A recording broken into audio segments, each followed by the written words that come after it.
Hello guys and welcome back to my channel. So जैसा मैंने आप लोगों को कहा था कि मैंने कुछ वीडियोस बहुत अरसा पहले, तकरीबन 7-8 महीने पहले सोच के रखी थी कि ये वीडियोस टॉपिक्स पे मैं बनाऊंगा। तो मैं वो वन बाय वन जो मेरे जहन में थे वो मैं बना रहा हूँ।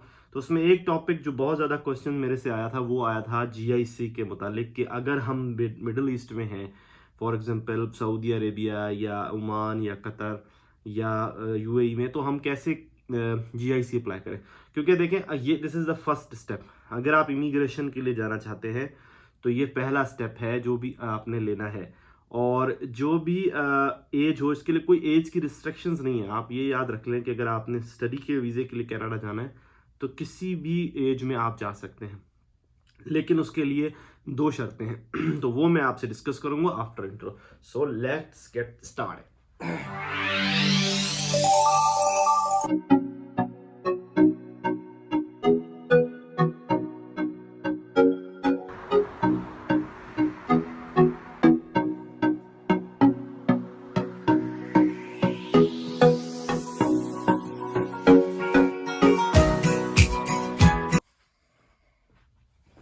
सो गाइज, अब मुझसे बहुत सारे लोगों ने, जब मैंने शुरू में वीडियो अपलोड की थी जो स्टडी वीज़ा के लिए, तो उसमें मुझसे बहुत सारे क्वेश्चंस लोगों ने ये पूछे थे। ये पूछा कि भाई ये किस तरह जो है जीआईसी हम बनाएं, क्योंकि जो सबसे बड़ा प्रॉब्लम आता है जब आप आउटसाइड योर कंट्री हैं, फॉर एग्जांपल जो जीआईसी के कंट्रीज़ हैं उनमें अगर आप नहीं रहते और आप जो है वो एक्सपेट्रिएट बाहर आए हुए हैं कहीं और मुल्क में, तो काम के लिए या किसी भी सिलसिले में, तो वहाँ से आप किस तरह अप्लाई कर सकते हैं, तो वो आज हम डिस्कस करेंगे डिटेल में बिल्कुल। क्योंकि मैंने कुछ पेपर जो है वो संभाल के रखे हुए थे अभी तक, के मैं वो शेयर करूंगा आप लोगों के साथ कि वो जीआईसी अकाउंट बेसिकली बाहर से बनता कैसे।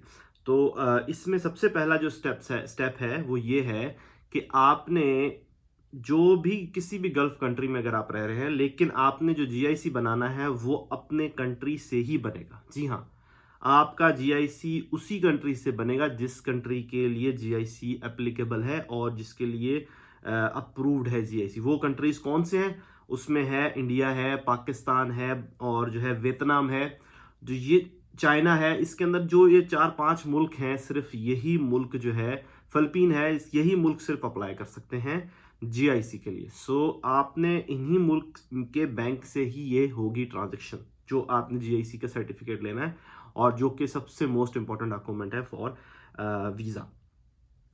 तो चलिए स्टार्ट करते हैं। तो मैं ये कह रहा था कि जो दो शर्तें हैं वो ये हैं जो लाजिम जो है वो फॉलो करनी है आपने। किसी भी जो है क्या कहते हैं, अगर किसी ने भी स्टडी वीज़ा के लिए अप्लाई करना है, तो वो कौन सी दो बातें हैं? वो नंबर वन चीज़ ये है कि आप जिस भी प्रोग्राम में अप्लाई करें कनाडा की किसी भी जगह पे, तो सबसे पहला आपका जो जो आप प्रोग्राम में अप्लाई कर रहे हैं, जो वो कैटेगरी है, वो लाजिम जो है वो सेम होनी चाहिए जो आपने जिसमें बैचलर किया है, और जिसके अंदर अगर आप मास्टर्स के लिए जा रहे हैं, या आपने जिसके अंदर एक्सपीरियंस किया है। So that's very important. ये आप याद रख लें कि अगर आपने किया हुआ है कोई और बैचलर, और आप चाहते हैं कि मैं किसी और प्रोग्राम में सिर्फ कनाडा में इंटर होने के लिए अप्लाई कर दूं, तो मेरे ख्याल से ये सबसे बैड डिसीजन है और इसका आपको नुकसान होगा। और मैंने खुद पर्सनली कनाडा में ऐसे स्टूडेंट्स देखे हैं जो सिर्फ और सिर्फ एजेंट के कहने पे जो भी दाखिला जिस फील्ड में भी मिला और आ गया, और वहाँ पे फिर उन्होंने अपना कोर्स चेंज किया। और ये मैंने पर्सनली एक इंडियन लड़की से का एक्सपीरियंस बता रहा हूँ कि वो आई थी। उसने उसने एजेंट ने जो भी उसको बताया वो उसने ले लिया वहाँ पर आईटी के अंदर एडमिशन, विंडसर के अंदर, और जो कॉलेज है। और वहाँ पे जब उसने तकरीबन 1 साल पढ़ लिया, यानी जीआईसी कंप्लीट हो गया, उसका ख़त्म हो गया पैसे, तो फिर उसने अपनी चेंज की टेक्नोलॉजी, जो उसको पसंद थी, वो हॉस्पिटैलिटी में आ गई। तो मेरे ख्याल से ऐसा ना करें आप लोग, जो आपकी फील्ड है उसी में ही आप मास्टर्स करें। सिर्फ जाने के लिए कनाडा स्टडी वीज़ा मत अप्लाई करें, नंबर वन। नंबर टू, जो दूसरी बात है, और वो बहुत ही ज़्यादा इंपॉर्टेंट है वीज़े के हिसाब से, और वो हमेशा जो वीज़ा ऑफिसर है वो देखता है, और वो ये है कि आपका इंटेंशन जो है वो क्या है। जी हाँ, अगर आपका इंटेंशन वहाँ पे वहाँ रुकने का है, तो ये इंटेंशन से मत अप्लाई करें। मुझे मालूम है सबका इंटेंशन यही है कि वहाँ पे पीआर ले लें, लेकिन जब आप अप्लाई कर रहे हैं तो उसको वीज़ा ऑफिसर को ये लगना चाहिए कि ये सिर्फ पढ़ने जा रहा है। यानी उस आपके अपने कंट्री के साथ स्ट्रॉन्ग लिंक्स होने चाहिए, और वो बहुत इंपॉर्टेंट हैं वीज़ा ऑफिसर के लिए। वो जब जज करते हैं तो वो इसी चीज़ पे जज करते हैं कि ये बंदा जो है वापस आएगा कि नहीं, और रिजेक्शन ज़्यादातर इसी पे होती हैं। तो चले हम स्टार्ट करते हैं कि आपने जीआईसी कैसे अप्लाई करना है। तो सबसे पहले हम जो है स्क्रीन पे जाएंगे और मैं आपको दिखाऊंगा पूरा प्रोसीजर कैसे जीआईसी करना है, और कुछ चीज़ें ऐसी हैं जो इसमें कॉन्फिडेंशियल होती हैं, यानी जो बाद में आती हैं ईमेल पे, थ्रू सिक्योर ईमेल आती हैं, वो मैं आपको दिखाऊंगा कि मेरे पास वो ईमेल्स आई हैं। तो एग्जैक्टली हम देखेंगे कि किस तरह जो है वो आपने जीआईसी को 1 बाय 1 स्टेप बाय स्टेप यानी बिल्कुल स्टार्ट से और एंड तक कैसे अप्लाई करना है। तो चलें, लेट्स स्टार्ट। ये आपका सबसे पहले जो आपने, मैं स्कोशिया बैंक का जिक्र करूँगा। आप जीआईसी स्कोशिया बैंक लिखेंगे तो ये पेज आपके सामने आ जाएगा, जिसको हम जीआईसी स्कॉशिया बैंक कहते हैं। दूसरे बैंक्स भी ऑफर कर रहे हैं, लेकिन हम जीआईसी स्कॉशिया बैंक का करेंगे जिसका मेरा एक्सपीरियंस है। तो इसमें आपको सबसे पहले अप्लाई नाउ में करना है, और यहाँ पे जब आप क्लिक करेंगे तो आपको दो ऑप्शंस देगा, एक देगा इंटरनेशनल अकाउंट और एक देगा स्टूडेंट जीआईसी। तो ये आप याद कर लें कि ये जो जीआईसी है ये सिर्फ चंद कंट्रीज़ के लिए है जिनके लिए ये जीआईसी हम बात कर रहे हैं। ये इंटरनेशनल अकाउंट जो है ये जस्ट अ नॉर्मल अकाउंट है। ये भी मैंने बात की हुई थी उनसे कि जितने भी इन कंट्रीज़ के अलावा लोग हैं वो ये अकाउंट बनाएंगे, इंटरनेशनल अकाउंट। और इस अकाउंट में सिर्फ यही होगा कि आप जहाँ से पैसे पहले भेज दें वहाँ पे आपका अकाउंट ओपन हो जाएगा और वहाँ पे आप पैसे रख सकते हैं, और उसके बाद आप वहाँ जाके निकलवा सकते हैं। जीआईसी के अंदर जो चीज़ है वो आज हम डिस्कस करने वाले हैं कि कैसे जीआईसी स्टूडेंट अप्लाई करना है। तो इसके लिए आपने अप्लाई नाउ पे क्लिक करना है। जब आप अप्लाई नाउ पे क्लिक करेंगे तो यहाँ से आपका कंट्री पूछेगा कि what country are you moving from. So इसमें जो कंट्रीज़ हैं सिर्फ यही कंट्री जीआईसी ये वाली अप्लाई कर सकते हैं, और ये है जी ब्राज़ील, चाइना, कोलंबिया। अभी कोलंबिया और पेरू नया ऐड हुआ है, पहले नहीं था ये। लिहाजा Brazil, China, Colombia, India, Pakistan, Peru, Philippine and Vietnam, ये कंट्रीज सिर्फ हैं जो अप्लाई कर सकते हैं, लेकिन आपको इस कंट्री से ही अप्लाई करना है। ये चीज़ मैं आपको बार बार बता रहा हूँ कि आप अगर मिडल ईस्ट में हैं तो आप अप्लाई नहीं कर सकते, मिडल ईस्ट के बैंक से ट्रांसफ़र नहीं कर सकते, मिडल ईस्ट से अप्लाई नहीं कर सकते। आपको उसी कंट्री से, अगर आप रहते हैं कोई बात नहीं, आप वहाँ जाएँ और अपने इंडिया से या पाकिस्तान से अप्लाई कर लें, नो प्रॉब्लम। वो मैं अभी आपसे डिस्कस करूँगा। तो अभी ये हम फॉर एग्जांपल सेलेक्ट करते हैं इंडिया, और हम इसको जब सेलेक्ट करेंगे तो ये आपका यहाँ पर दे देगा कि आपने वो कैसे अप्लाई करना है। फॉर एग्जांपल अगर आप इंडिया को सिलेक्ट करते हैं तो आप अप्लाई नाउ पे क्लिक करेंगे। तो जब आप अप्लाई नाउ पे सिलेक्ट करेंगे तो ये आप 24 आवर्स के अंदर अंदर आपको रिप्लाई आ जाएगा। अब इसमें किस तरह अप्लाई करना है, क्या शर्तें हैं। आप स्टडी के लिए कनाडा आ रहे हो, 13 साल उम्र हो और टूरिस्ट वीज़ा पे ना आ रहे हो और थर्ड पार्टी यूज़ ना करें, ठीक है। ये तो नॉर्मल होगी। अब है क्या, इसका अमाउंट $8,000 इसका टोटल अमाउंट है, और 1 ईयर का ये फिक्स टर्म डिपॉजिट है। अब इसमें आपको मंथली इंटरेस्ट मिलेगा, जो भी लास्ट डे होगा डेली के बेस पे कैलकुलेट होगा। तो इंटरेस्ट रेट जो है वो टाइम ऑफ इशू पे किया जाएगा। लेकिन अब हम चलते हैं जो काम की चीज़ है, इसमें इंस्ट्रक्शंस हैं वो आप पढ़ सकते हैं कि स्टेप 1 2 क्या करना है वो मैं। और लेकिन एक चीज़ है कि स्पेलिंग जो है वो आपकी बिल्कुल सेम होनी चाहिए जो आपके पासपोर्ट पे है और जो बैंक अकाउंट पे। So that's very important. अगर एक आपका भी चेंज हो गया लेटर या अल्फ़ाबेट तो भी ये रिजेक्ट हो जाएगा। तो इस चीज़ का ख्याल रखें, कंप्लीट होनी चाहिए।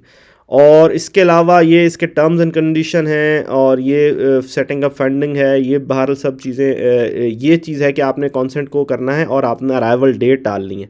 तो फॉर एग्जांपल हम अपनी अराइवल डेट डालते हैं, फॉर एग्जांपल कि हम मई में पहुंच रहे हैं कनाडा। तो उसके बाद हम इसको नेक्स्ट करेंगे और हम ये देखेंगे कि नेक्स्ट स्टेप में ये हमें कैसे अप्लाई करना है। तो आपने यहाँ पे अपना नाम और ये हर चीज़ इंटर करनी है। आपने अपना टाइटल, नेम, हर चीज़ इसमें इंटर करके आपने एग्जैक्टली जो आपके पासपोर्ट पे स्पेलिंग है वही आपने फादर्स नेम और डेट ऑफ बर्थ आपने यहाँ पे इंटर करनी है। पर्सनल ईमेल, ये ईमेल वो ईमेल होगा जो आपका यूज़ होगा सिक्योर रिस्पांस कम्युनिकेशन के लिए। तो ये याद रख लें, इस पे आपका सिक्योर कम्युनिकेशन आएगा। एड्रेस आपने अपने होम कंट्री का देगा। ये याद कर लें कि जिस बैंक में आपने अकाउंट खुलवाया या जहां आप एग्जैक्टली जिस टाउन सिटी में रहते हैं वहां का एड्रेस डालें। ये बहुत इंपॉर्टेंट है क्योंकि यहीं से ही सारी क्रॉसपॉन्डेंस होनी है। देखें कंट्री नंबर भी आपका 91 आ रहा है, जो आप सेलेक्ट करेंगे उसी का कंट्री का फ़ोन नंबर भी होगा। तो ये आप सारा फिल करके जब देंगे तो इसके बाद आपसे नेक्स्ट स्टेप पे हम यहाँ पर डेटा कुछ भी एंट्री कर देते हैं और देखते हैं कि जो है ना वो क्या नेक्स्ट स्टेप क्या देता है। सिर्फ हम वो करने के लिए कर रहे हैं कि हमारा आगे चला जाए, और इसको मैं फिल कर देता हूँ जल्दी ताकि आप लोगों का टाइम भी ज़ाया ना हो। STF SD@। खैर ये फॉर्म फिल करने में तो आपको टाइम दरकार है ही, आपने यहाँ पर एड्रेस भी डालना है लाजिम, और अगर एड्रेस आप नहीं डालेंगे तो ये आगे नहीं जाएगा। पोस्टल कोड वगैरह आपको हर चीज़ सेलेक्ट करनी है, और यहाँ पर आपने नंबर भी अपना डाल देना है। तो ये सब करने के बाद आप नेक्स्ट करें, और Provence of country of resident ये लाजिम आपने बताना है कि आप कहाँ पे रह रहे हैं, प्रोवेंस आप कहाँ पे रह रहे हैं। तो अब आप इसको नेक्स्ट कर दें तो अब आपका ये नेक्स्ट स्टेप पे चला जाएगा। तो अब आपने यहाँ passport number, country of issue, passport की expiry, what are your enrol age, आप कौन से पोस्ट सेकेंडरी हैं, ग्रेजुएट हैं, प्राइमरी हैं, और एजुकेशनल आपने यहाँ से institute, for example university of Windsor हम अगर आप ढूंढें इसमें, तो जिस भी इंस्टीट्यूट में आपका एडमिशन है आप उस इंस्टीट्यूट को सिलेक्ट कर लेंगे और अपना बताएंगे कि आप फॉर एग्जांपल किस वाले सूबे में आपका वो हो रहा है। तो ये आपका हो गया। अब आपने इसको नेक्स्ट कर देना है। खैर ये सारी चीज़ें तो मैं नहीं भर रहा हूँ, लेकिन मैं आपको लास्ट स्टेप पे ले जाता हूँ कि जब आपका लास्ट स्टेप होगा तो ये आपका सिक्योर करना है इसको फिल। तो ये सारी इन्फॉर्मेशन आप डालेंगे। इसके बाद नेक्स्ट स्टेप में आपसे पूछेगा कि we ask your tax question, are you a tax resident of US, आपने नो कर देना है। आपने are you a tax resident country other than US, अगर आप टैक्स पे करते हैं तो आपने येस कर देना है, और अगर नो गया है तो आपका नो रिस्पॉन्स कर देना है। सो आपने इस सारे क्वेश्चंस का रेजिडेंट राइट्स अंडर US, आपने ये सब जो क्वेश्चंस हैं वो एग्जैक्टली आपने आंसर करने, जो है ना, जो कंट्री के आपने टैक्स का सारा इन्फॉर्मेशन देना है, in which country you have filed personal tax income. So अब ये आपने इसको, जो tax resident selection is incorrect, then I have received it.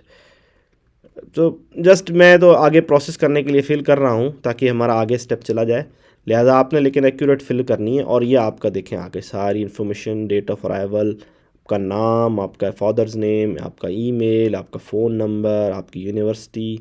सो आपने ये जब सबमिट क्लिक करेंगे तो ये सबमिट हो जाएगा। लेकिन असल चीज़ ये है कि इसके बाद क्या करना है, असल स्टेप ये है कि नेक्स्ट 5 स्टेप के बाद आपने क्या करना है, सबमिट करने के बाद क्या होगा। तो सबमिट करने के बाद ये होगा कि आपको एक पर्सनल ईमेल आएगा, जो आपने ईमेल यहाँ पर मेंशन किया है, और इस ईमेल में आपने जो है वो सिक्योर ईमेल का पूरा प्रोसीजर बताया होगा। तो वो मैं आपको दिखाता हूँ कि सिक्योर ईमेल कैसा होता है स्कोशिया बैंक का, और सिक्योर ईमेल से किस तरह आपने ट्रांजेक्शन करनी है। तो चलें अभी हम वो मैं आपको दिखाता हूँ। तो अब आपने जो है वो अपना आप बना लिया, सारा सबमिट कर दी। तो अब आपकी ईमेल पे इस तरह की ईमेल आएगी, आपका एक सिक्योर अकाउंट होगा, ये आप देख सकते हैं सिक्योर अकाउंट की जो मैंने ये प्रिंट आउट लिया हुआ है। यहाँ पे ये एक आपकी स्कोशिया बैंक के अंदर ही एक ईमेल क्रिएट कर देंगे, जो आपका न्यू अकाउंट के नाम से, आपका नाम से ये इसमें रजिस्टर से हो जाएगा। तो जब ये रजिस्टर हो जाएगा तो सिक्योर अकाउंट से आपको ये ईमेल आएगी कि thank you for choosing Scotia bank.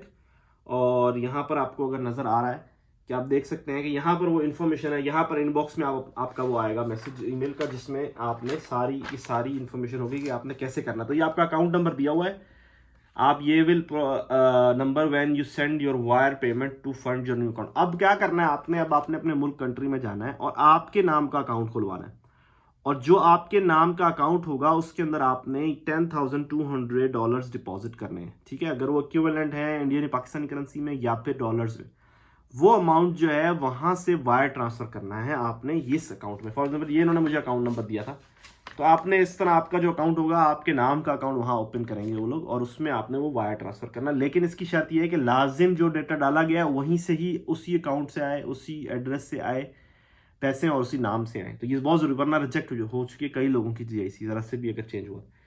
तो आपने you must submit one wire transfer $10,200 Canadian dollar up to 50,000 है। तो इसमें से आप 10,200 के ऊपर कुछ भी डाल सकते हैं, लेकिन 10,200 मिनिमम है। उसके बाद must be from your own bank account on your country of residence, जहां से आप रहते हैं वहां के अकाउंट से आने। When sending wire transfer all the sender information entered in the application must be match होनी चाहिए exactly. Fund transfer bank of third party acceptable नहीं है, पेरेंट्स का, रिलेटिव्स का, फ्रेंड्स का, विल बी रिजेक्टेड। किसी के नाम से आएगी तो नहीं एक्सेप्ट होगी, कोई और या आधी आधी करके भेजेंगे तो भी एक्सेप्ट नहीं होगी। Fund from the sources such as money exchange, money house transfer and third party will be rejected, ये भी रिजेक्ट हो जाएंगे। Once we receive the process your wire payment, we will issue you an investment direct confirmation via email. Please be aware that international wire transfer may take 5 days, 5 दिन लगेंगे, उसके बाद वो आपको confirmation देंगे कि आपका पैसे रिसीव हो गए। और डेट जो payment receive issue the investment direct information which you will use to obtain. अब आपको एक सर्टिफिकेट देंगे जिसको वो कह रहे हैं इन्वेस्टमेंट डायरेक्शंस कंफर्मेशन, सो वो आप सबमिट कराएंगे वीजे के लिए। And please use the following information when sending. आपने ये इन्होंने दिया हुआ exact the bank of Nova Scotia 44 king street Toronto का एड्रेस दिया हुआ है, स्विफ्ट कोड दिया हुआ है। यही आपने जब ट्रांसफर करनी है तो ये इन्फॉर्मेशन डालनी है। और ये सारी इन्फॉर्मेशन है जो फील्ड 57 में फॉर्म है इसका, वो भर के भेजना है आपने। और फिर फील्ड 59 में आपने बेनिफिशियरी इन्फॉर्मेशन डालनी है, उसमें नेम, एड्रेस, और ये एग्जैक्टली सेम होना चाहिए, एड्रेस भी और सेम भी, और अकाउंट नंबर भी 15 डिजिट का जो स्कोशिया बैंक का आपको प्रोवाइड किया गया है।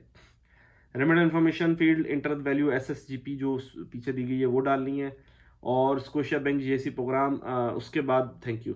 तो ये जो है सारी इन्फॉर्मेशन आप एंटर करके जब वायर ट्रांसफर कर देंगे, कॉन्फिडेंशियल ईमेल है ये, तो ये जो है इसको आप जब वायर ट्रांसफर कर देंगे, ट्रांसफर कर देंगे, तो आपको 5 दिन के अंदर ईमेल आ जाएगा कि अगर आपका सब इन्फॉर्मेशन करेक्ट डालिए तो आपका पैसा रिसीव हो गया। अब आपके पैसे उस अकाउंट में चले गए जो आपके कनाडा में आपने इन्होंने अकाउंट क्रिएट किया।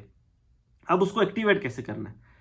जब आप वहाँ कनाडा में लैंड होंगे और आपने वहाँ जाके अपॉइंटमेंट लेनी है, जिस ब्रांच में भी आप करीब में आपके पढ़ रही है, फॉर यूनिवर्सिटी विंडसर में, तो जो विंडसर में ब्रांच है वहाँ पर आप अपॉइंटमेंट लें, बात करें कि मैंने इस तरह GIC अप्लाई किया था, ये सर्टिफिकेट ले जाएं, इस पर नंबर वगैरह आपका अकाउंट नंबर हर चीज़ लिखी हुई है, वो आपकी ID वेरीफाई करेगा और वो सर्टिफिकेट वेरीफाई करेगा, और आपको जो है वो वहाँ पे ही आपको कार्ड बना देगा, अकाउंट ओपन कर देगा, डेबिट कार्ड बना देगा, और उसी वक्त ही आपको $2000 आपको मिल जाएंगे वहाँ पर ही।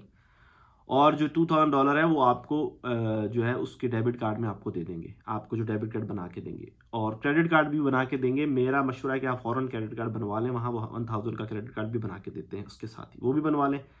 और उसके बाद जो है वो आप अपने अकाउंट को यूज़ कर सकते हैं। हाँ, वो हर महीने आपको पेमेंट आएगी, तो $670 के करीब वो पेमेंट्स आती हैं, वो हर महीने आपको आएंगी, और आपका उस वहाँ पे जो खर्चा है रहने पीने का वो सब इसमें कवर हो जाएगा। सो ये बहुत अच्छा है मेरे ख्याल से। अगर आपने पहले से तैयारी करके जाएंगे तो कोई मुश्किल नहीं होगी आपको वहाँ पर रहने की, खाने पीने की, किसी चीज़ की भी। आपके फंड्स आपके पास होंगे, आप अपना पढ़ें और अपनी स्टडीज़ कंप्लीट कर लें, उसके बाद फिर आपको जो है वो क्या कहते हैं, जॉब्स वगैरह की बहुत अपॉर्चुनिटीज़ मिल जाएंगी। सो आई होप आपको ये बहुत हेल्प करेगा। थोड़ी वीडियो लंबी हो गई, लेकिन ये मैंने डिटेल में चाहता था कि मैं आप लोगों को बताऊं। बहुत ज़्यादा लोग पूछते हैं सवाल, लिहाजा मैं डिटेल में पूरा बताया। अगर अभी भी कोई क्वेश्चन हैं तो प्लीज़ आप इसमें ज़रूर कमेंट्स में लिखें। And thank you so much for watching my video, and please like and subscribe my channel. Thank you, bye.